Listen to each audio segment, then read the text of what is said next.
अस्सलाम वालेकुम नाज़रीन, मां या शुएब अली उमरानी ऐं तव्हां ॾिसी रहिया आहियो BR टाइम न्यूज़। सभ खां पहिरियां शामिल कंदासीं हीअ रिपोर्ट। वज़ीर आज़म इमरान ख़ान चयो आहे त अॼोके ॾींहं में मुल्क में 35 लख ॿूटा लॻाया विया आहिनि। मुंहिंजी अपील ते क़ौम वणकारी मुहिम में भरपूर हिसो वठी रही आहे। इस्लामाबाद में वणकारी पौरियत खे ख़िताब कंदे वज़ीर आज़म चयो त ॿेला ख़तम करण सबबि गर्मी पद में वाध आई आहे। माहौलियात खे तमामु घणो नुक़सानु रसियो आहे। माहौलियात जे ख़राब असरनि बाबति कणक जी पैदावार बि घटि थी आहे। पाकिस्तान मौसमियाती तब्दीलियुनि खां मुतासिर मुल्कनि में शामिल आहे। वॾे वज़ीर मुराद अली शाह FP बंद खे लॻियल घारनि जी जांच जो ऐलान कंदे चयो आहे त जोहीअ जे मुतासिर इलाइक़नि खे आफ़त सटियल करार ॾिनो वेंदो।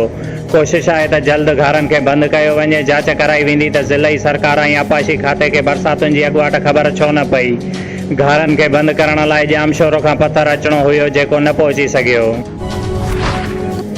सूबाई वज़ीर नासिर शाह चयो आहे त कराचीअ जो वॾो हिसो कंटोनमेंट बोर्ड जे इंतिज़ामिया हेठि आहे। कराचीअ में प्रेस कॉन्फ्रेंस कंदे नासिर शाह चयो त शाहराह फैसल एयरपोर्ट खां मेट्रो पुल ताईं मुख़्तलिफ़ कंटोनमेंटनि जी हदुनि में अचे थो। उन्हनि इलाइक़नि मां पाणी निकाल न थियण जो बि इल्ज़ाम सिंध हुकूमत ते लॻायो वियो। सिंध हुकूमत बरसाति दौरान शहर मां पाणी निकाल कयो। कुझु हंधनि ते मसइला पैदा थिया। शुएब अली उमरानीअ खे ॾींदा इजाज़त। वधीक ख़बरुनि ऐं अपडेट्स लाइ ॾिसंदा रहो BR टाइम न्यूज़।